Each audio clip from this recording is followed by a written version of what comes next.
Thanks എല്ലാറ്റിനും. ഇവിടുത്തെ തിരക്കൊഴിഞ്ഞാൽ രണ്ടുപേരും വീട്ടിലേക്ക് വരണം. നിങ്ങൾക്കുള്ള വിരുന്നൊരുക്കി ഞാൻ കാത്തിരിക്കും.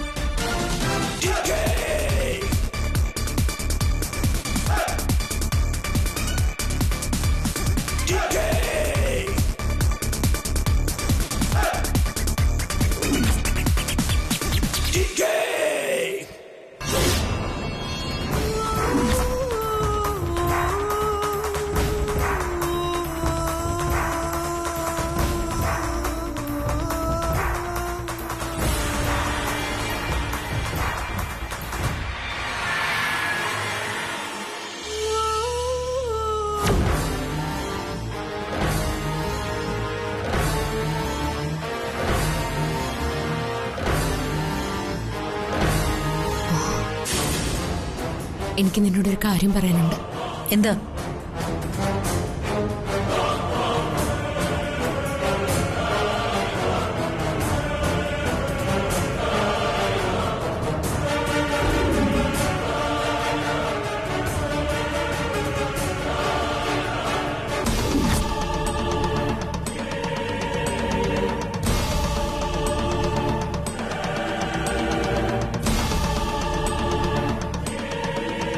അതുകൊണ്ട് വക്കീലിനെ ഏർപ്പാടാക്കിയത് നീയാണെന്ന് DKയോട് പറഞ്ഞാ മതി. അത് കൊള്ളാം. ഇപ്പൊ DK വിശ്വസിച്ചിരിക്കുന്നതും ഇതെല്ലാം ചെയ്തത് ഞാൻ തന്നെയാണെന്ന. തൽക്കാലം അതങ്ങനെ തന്നെ ഇരുന്നോട്ടെ. DK ജയിലിൽ നിന്നിറക്കിയതിന്റെ ക്രെഡിറ്റ് എനിക്ക് തന്നെ ഇരിക്കട്ടെ. അമരാവതിയിലെ എന്റെ സ്ഥാനം ഒന്നുകൂടി ഉറയ്ക്കും. മായ, പോവാം. ശരി DK.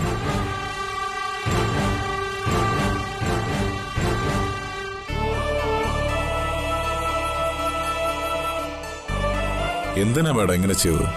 ആ ക്രെഡിറ്റ് മായ മേഡം കൊണ്ടുപോയില്ലേ? സാരമില്ല, DK പുറത്തിറങ്ങിയല്ലോ, എനിക്കത് മതി. അർജുൻ, ഇതൊന്നും DK ഒരിക്കലും അറിയരുത്.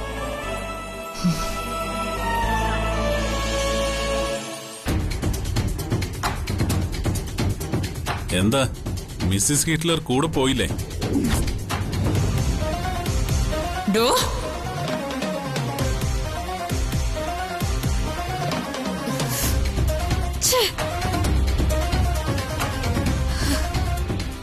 എന്താടി, നിന്റെ കൈ താണുപോയോ? ഒരെണ്ണിട്ട് തരേണ്ടതാ നിങ്ങളുടെ കവിളത്ത്. പക്ഷെ പദവിയോടുള്ള ബഹുമാനം എന്നെ അതിനനുവദിക്കുന്നില്ല.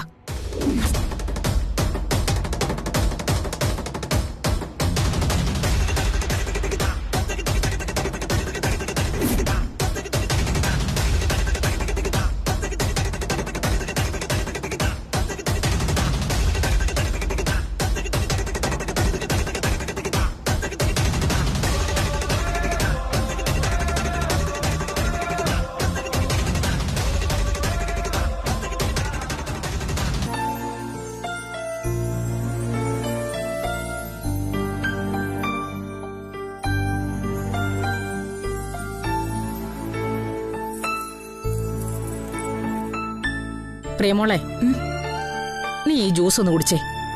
ഈ ഇടയായിട്ട് നീ ആഹാര കാര്യങ്ങളിൽ ശ്രദ്ധിക്കുന്നേ ഇല്ല. ദേ കുടിച്ചേ, കുടിക്കാൻ. ദാ കുടിക്ക.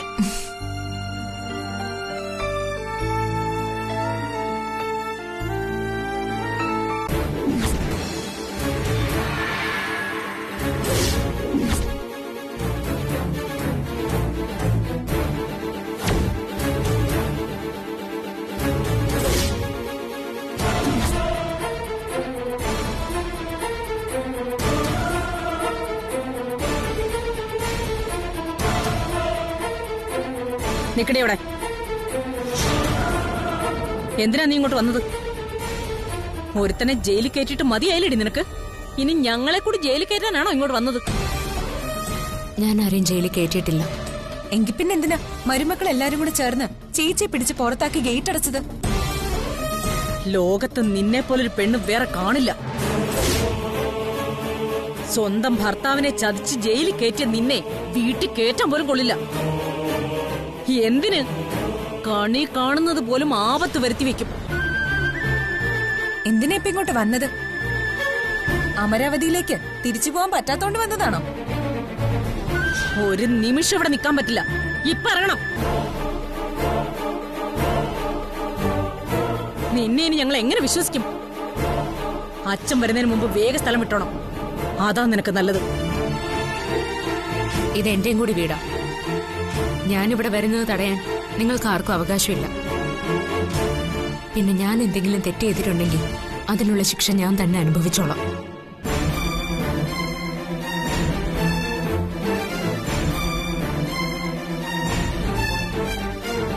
പക്ഷെ നീ ചെയ്യുന്ന തെറ്റിന്റെ ഫലം നീ ഒറ്റയ്ക്കായിരിക്കില്ല അനുഭവിക്കുക. അതോർത്താ കൊള്ളാം.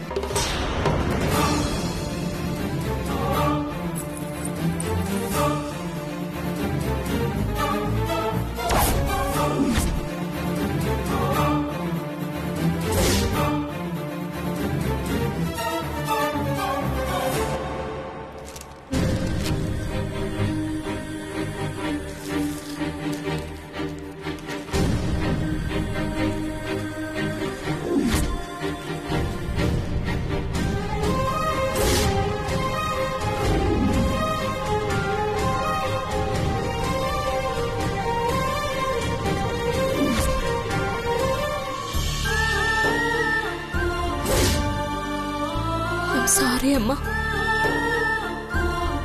എനിക്ക് തെറ്റുപറ്റി. ആ തെളിവുകൾ കണ്ടുപിടിക്കാൻ ഞാൻ ഒരിക്കലും ജയരാമനെ സഹായിക്കാൻ പാടില്ലായിരുന്നു. DK സുപ്രിയയെ കൊന്നെന്ന് ഞാൻ ഇപ്പോഴും വിശ്വസിക്കുന്നില്ല, ഒരിക്കലും വിശ്വസിക്കുകയുമില്ല. പക്ഷെ അതുകൊണ്ട് DKക്കുണ്ടായ അപമാനവും വേദനയും അതിനൊന്നും പകരം വെക്കാൻ എന്റെ ഒന്നുമില്ല. ക്ഷമ പറയാനായിട്ട് വാക്കുകളുമില്ല. അമ്മ എന്നോട് ക്ഷമിക്കണം. എനിക്കൊരു തെറ്റ് പറ്റിപ്പോയി. ഇതുവരെ ഞാൻ അമ്മയ്ക്ക് മുന്നിൽ എഴുതി വെച്ചതെല്ലാം ചെയ്യാത്ത തെറ്റിനുള്ള കുറിപ്പുകളാ. പക്ഷെ ഇന്ന് ആദ്യമായി ചെയ്ത തെറ്റിന് മാപ്പ് അപേക്ഷിച്ച് ഞാൻ അമ്മയുടെ മുമ്പിൽ കുറിപ്പ് എഴുതി വെച്ചിരിക്കുക. അമ്മയ്ക്ക് അറിയില്ലേ ഞാൻ എന്തിനു വേണ്ടിയാണ് അമരാവതിയിലേക്ക് പോയതെന്ന്? അച്ഛനെ അറസ്റ്റ് ചെയ്യുന്ന ആ ജയരാമൻ ഭീഷണിപ്പെടുത്തിയിട്ടാ ഞാൻ അവിടേക്ക് തിരിച്ചു പോയത്. പ്രിയമോൾക്ക് വേണ്ടിയിട്ടല്ലേ ഞാൻ ഈ ദുരന്തം എല്ലാം ഏറ്റുവാങ്ങിയത്. എന്നിട്ടും അവളും അമ്മയും എന്നെ ഒട്ടും മനസ്സിലാക്കുന്നില്ല. എന്റെ വിഷമം അമ്മയോടല്ലാതെ വേറെ ആരോടാ പറയാ? അമ്മയെങ്കിലും എന്നെ ഒന്ന് മനസ്സിലാക്കണം. നല്ല മനസ്സോട് ഞാൻ ചെയ്യുന്ന കാര്യങ്ങളെല്ലാം മറ്റുള്ളവരുടെ കണ്ണിൽ തെറ്റുകളായി മാറിക്കൊണ്ടിരിക്കുക. അച്ഛൻ എന്നെ കണ്ടിട്ടും കാണാത്ത പോലെ നടിച്ചു. ഞാൻ എന്ത് തെറ്റ് ചെയ്തിട്ടാ? അമരാവതിയിൽ നിന്നും മരുമക്കള് 3 പേരും ചേർന്ന് എന്നെ പടിയടച്ച് പിണ്ടം വെച്ച് ഗേറ്റിന് പുറത്താക്കി.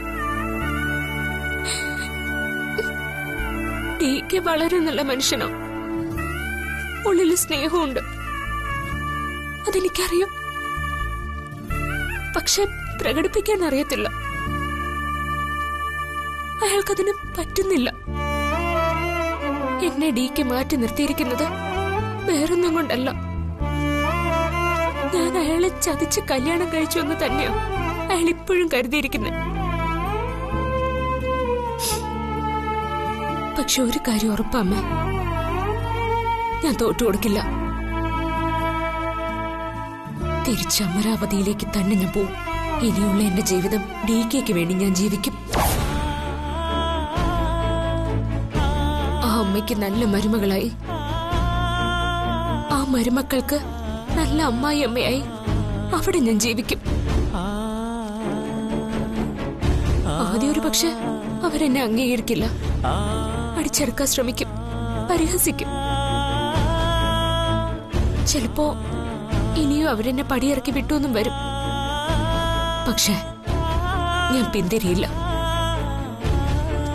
എത്ര വേദനിച്ചിട്ടാണെങ്കിലും ഞാൻ ആ അമ്മയുടെയും മകന്റെയും സ്നേഹം പിടിച്ചു പറ്റും. ഉറപ്പായിട്ടും. എനിക്ക് മറ്റാരോടും ഒന്നും പറയാനില്ല. അമ്മ എന്നെ അനുഗ്രഹിക്കണം. എന്റെ കൂടെ തന്നെ ഉണ്ടാവണം. അമ്മയുടെ പൊന്നുമോളല്ലേ ഞാൻ.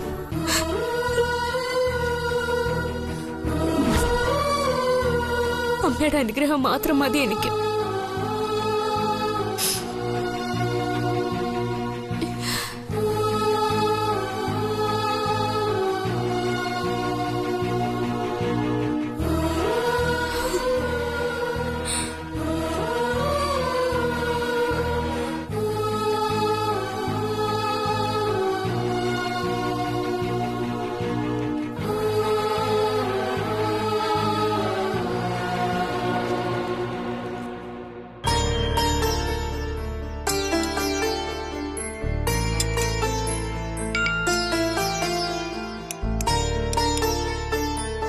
എടി, ഈ ഭക്ഷണം കഴിക്കുന്ന സമയത്തെങ്കിലും മൊബൈൽ ഒന്ന് മാറ്റി വെച്ചൂടെ? കഴിക്ക്. മതി അമ്മേ, മതി.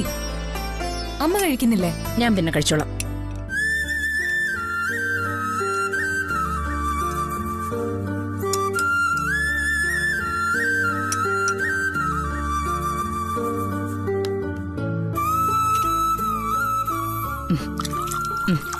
കഴിക്കുമോളെ. ശരി അമ്മ.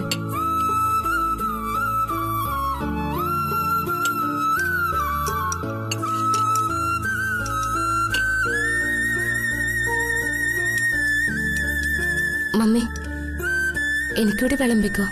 നല്ല വിശപ്പ്. അതെ, നിന്നെ പോലെ കൂടെ നിൽക്കുന്നവരെ വഞ്ചിക്കുന്നവർക്ക് ചോറ് വിളമ്പി കൊടുത്താലേ കയ്യിൽ മൂർക്കം പാമ്പ് കൊത്തും.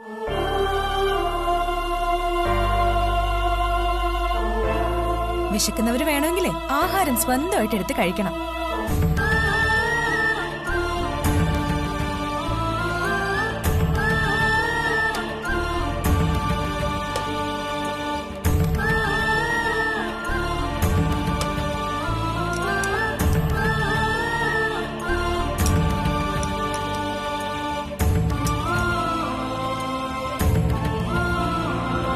ജ്യോതി,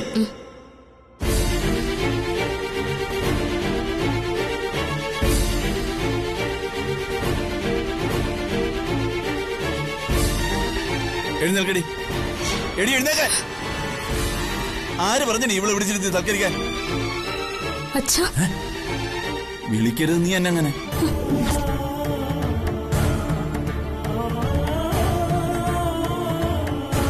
എന്റെ മരുമകനെ ചതിച്ചവളാന്ന്. നിന്നെ ഇനി ഈ വീട്ടിൽ ഒരു നിമിഷം പോലും ഞാൻ നിർത്തില്ല. നീ മാത്രമല്ല എനിക്ക് മോളായിട്ടുള്ളത്. കല്യാണപ്രായമായ മറ്റൊരു കുട്ടി കൂടി ഈ വീട്ടിലുണ്ട്.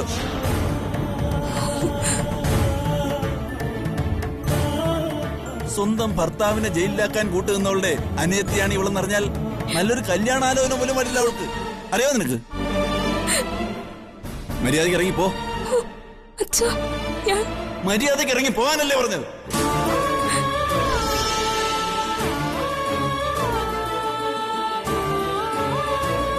ഞാൻ ഇങ്ങനൊരു തെറ്റ് ചെയ്തിട്ടുണ്ടെന്ന് അച്ഛൻ വിശ്വസിക്കുന്നുണ്ടോ? എന്റെ വിശ്വാസമല്ല പ്രധാനം. ലോകം മുഴുവൻ അങ്ങനെ വിശ്വസിക്കുന്നു. നിന്റെ ഭർത്താവ് ഉൾപ്പെടെ അമരാവതിയിലെ എല്ലാവരും അത് വിശ്വസിക്കുന്നു. അതുപോലെ തെളിവായിട്ട്. ഇങ്ങോട്ട് കയറണ്ടെന്ന് ഞാൻ അപ്പോഴേ പറഞ്ഞതാ. എന്നിട്ട് എന്റെ വാക്ക് കേൾക്കാതെ അകത്തേക്ക് കയറി. അല്ലെങ്കിൽ എനിക്കിവള് പണ്ടേ വില കൽപ്പിച്ചിട്ടില്ലല്ലോ. നിങ്ങൾ ആരൊക്കെ എന്തൊക്കെ പറഞ്ഞാലും അതൊക്കെ ഞാൻ കേട്ടോളാം. നീക്ക് ജയിലിലായി പോയത് എന്റെ ഒരു കയ്യബദ്ധം തന്നെയോ? പക്ഷെ അത് എങ്ങനെ സംഭവിച്ചു എന്ന് നിങ്ങൾ അറിയണം.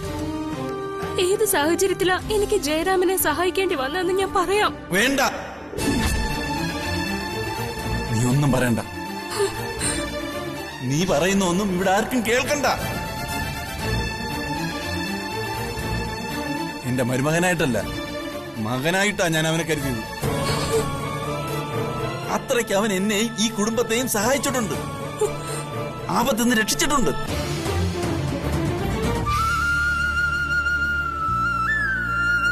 ഒരു ഭാര്യ എന്ന് പറഞ്ഞാൽ എന്താ നീ മനസ്സിലാക്കിയിരിക്കുന്നത്? ആ CBI കാരനെ ഒരാൾ DKയെ ചതിക്കാൻ നിന്നെ സമീപിച്ചെങ്കിൽ അതെന്തുകൊണ്ട് നീ DKയോട് പറഞ്ഞില്ല? ആ സത്യം നീ DKയിൽ നിന്ന് മറച്ചു വെച്ചതാണ് നീ അയാളോട് ചെയ്ത ഏറ്റവും വലിയ തെറ്റ്. എന്റെ അവസ്ഥ നിങ്ങളൊന്ന് മനസ്സിലാക്കണം. ഞാൻ എല്ലാം പറയാം. അത് കേട്ടിട്ട് തീരുമാനിക്കാം ഞാൻ തെറ്റുകാരിയാണോ അല്ലയോ എന്ന്. വേണ്ട, നീ ഒരു ന്യായീകരണവും നടത്തണ്ട. എന്തായാലും ഞങ്ങൾക്കാർക്കും വേണ്ടിയല്ല നീ തെറ്റ് ചെയ്തെന്ന് ഞങ്ങൾക്ക് ഉറപ്പാ.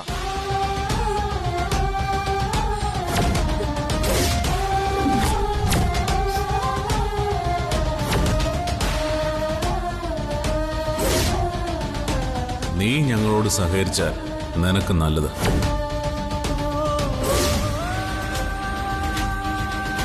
ഇത് ചതിയാണ്, കള്ളക്കേസാണ്. ഈ കേസിലെ യഥാർത്ഥ പ്രതി മറ്റൊരു സുധാകരൻ നായരാ. പക്ഷേ നീ ഞങ്ങളെ സഹായിച്ചില്ലെങ്കിൽ ഈ കേസിൽ പ്രതിയായി നിന്റെ അച്ഛൻ അകത്തു പോകും.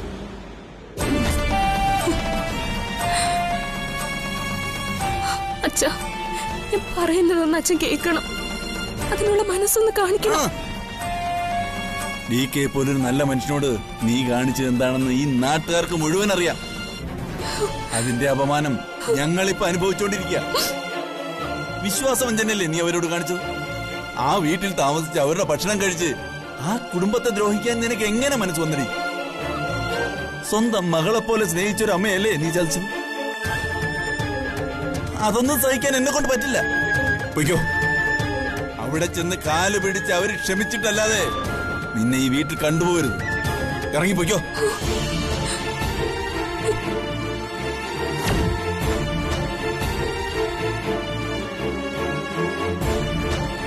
പോകാൻ.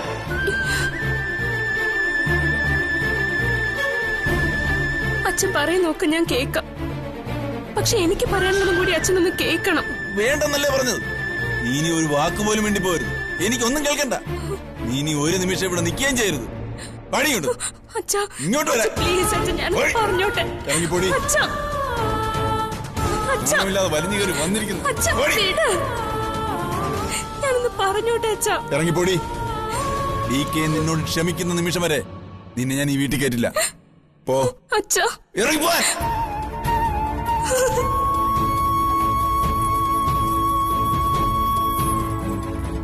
നിന്നെ ഞാൻ ഒരുപാട് സ്നേഹിച്ചു. അതിനുള്ള എല്ലാ കൂലിയും നീ എനിക്ക് തന്നു. മതി. ഇനി ഇതൊന്നും സഹിക്കാൻ എനിക്ക് വയ്യ. പോ. നീ എന്റെ മനസ്സിൽ ഇങ്ങനൊരു മകളില്ല. എങ്ങോട്ടാണെന്ന് വെച്ചാ പോകോ.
ജ്യോതിയുടെ മെഡിക്കലാ DKക്ക് ജാമ്യത്തിലിറങ്ങാൻ പറ്റിയതെങ്കിലും അതിന്റെ ഫുൾ ക്രെഡിറ്റ് എനിക്കാണ് കിട്ടിയത്.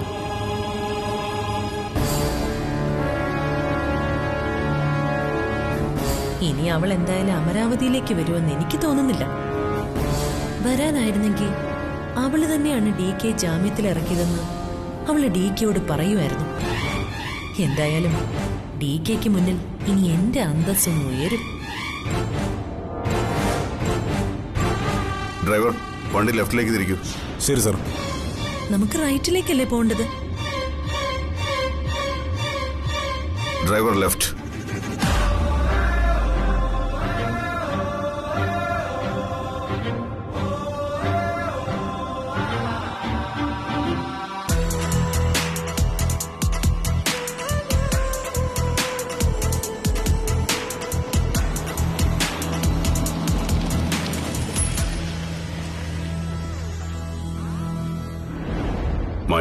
നീ ഇവിടെ ഇരിക്കെ, ഞാനിപ്പോ വരാം.